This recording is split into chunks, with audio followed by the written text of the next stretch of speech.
Alright guys, here we are, Thursday night.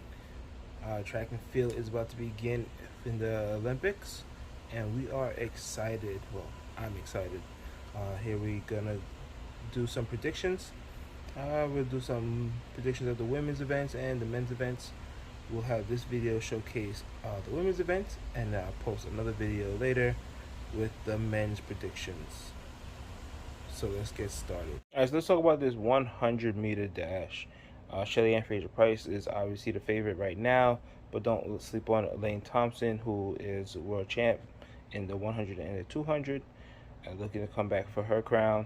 I wish that Sha'Carri was going to be in the Olympics, however she won't be. This would have changed opportunity for us to see a possibility of Flojo's record going down, where I think Shelly-Ann Fraser and Sha'Carri have great starts.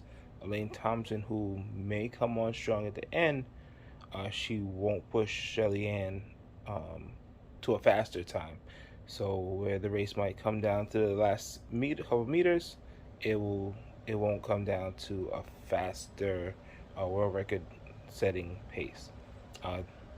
With that being said, Jamaica has 3 of the fastest times going into the Olympics. Sha'Carri's time doesn't count in the top 4 times. So what that means, Jamaica is the stand-up favorites for the 4x1. Whoever they add on that 4th leg, I think it's going to be Tasha Morrison. It's going to be a pretty hard to stop a force like that. Who do we have that's going to come in that 4th leg that's going to help us? Well, you know who we really need. We don't have her. So I'm going to say Jamaica's going to win that 4x1. Shelly-Ann Fraser is going to win the 100. Elaine Thompson should get 2nd place. Women's 200. We got Shawnee Miller-Weebo moving down from the 400, where she has already been Olympic champ in that event. She is now moving down to the 200, and she posted one of the fastest times this year. That was until the U.S. Olympic trials, where Gabby Thomas decided to go off with personal best and the world's fastest time this year. So I'm really excited to see what happens in this event, as those two will be battling it out. Prandini is still in that race. I'm not sure if Pocket Rocket is going to be moving into doing the double. Sharika Jackson is also there from Jamaica. So I'm looking for Gabby Thomas to win this race, but Shawnee Miller-Weebo is a force, and she definitely is favored to win over Gabby Thomas. Let's talk about the women's 400. With Shawnee Miller-Weebo moving down to the 200, this opens the door for a lot of competitors. Allison Felix with her last opportunity for a medal. She is, I would put her in my top 3, but that all depends on if Jamaica is sending McPherson in there. She can definitely break up this 1, 2, 3 that USA has. A very dominant squad, which they will hopefully put Sydney McLaughlin on the 4x4 or Muhammad, and absolutely rock the house when they compete in that 4x4 event. We'll talk more about Sydney McLaughlin and Dylan Muhammad a little later. Right now I'm seeing a U.S. sweep. Let's talk about the women's 800. First, let's get a shout out to Kate Grace, who is not at the Olympics, but after the Olympic trials, she set 2 personal bests, which would have placed her 2nd. However, she did not run the time during the trials and is not going to be going to Tokyo. I think Mo is the favorite. She's 19 years old, 156. I mean, speaks for itself. We see a Jamaican who now has the 3rd fastest time in the world this year. That's pretty impressive for me. I've never seen a Jamaican really this high in the ranks in Olympic year. So it'd be very nice to see a Jamaican get up on that podium. Still rooting for Ajay, who's back in form, running 157s. Let's see if she can continue that as we move into the Olympics. See if she can get under 157. It's definitely going to be around a 155 that's going to win this race.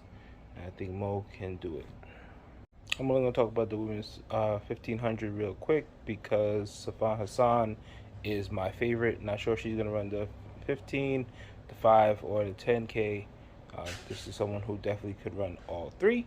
She has the world champion in both the 15 and the 10K, which is an amazing thing to do, just to be able to run those distances and be able to come back after running such a long distance to keep the speed of running a 1500. So shout out to Safan Hassan. Kipyegon will probably win the 1500 if Hassan is not in there. Women's 100-meter hurdles. Well, Breonna McNeil is not going to be there, our former champion in the 100 hurdles. Jasmine Camacho Quinn is the definite favorite. She has been dominating this whole year, but we still have Kenny Harrison, who some might remember, she does hold the record, or record holder Kenny Harrison, going up against Jasmine Quinn Camacho. Let's go, Kenny. That leads us right into the 400-meter hurdles, where we have my girl Sydney McLaughlin, world record holder Sydney McLaughlin, going back in again. Dalilah Muhammad, also a favorite, who also had the previous world record. She's back in form after suffering from COVID at the beginning of 2020. She looks like she's ready to go.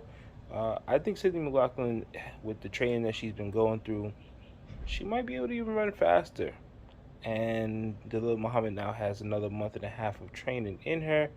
She could come down to the low 52s, which would definitely push Sydney around that last 9 and 10 hurdles.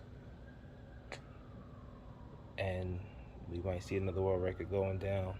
Also, just want to shout out my girl Anna Cockrell. Girl, you made it to the Olympics. Let's make it to the finals.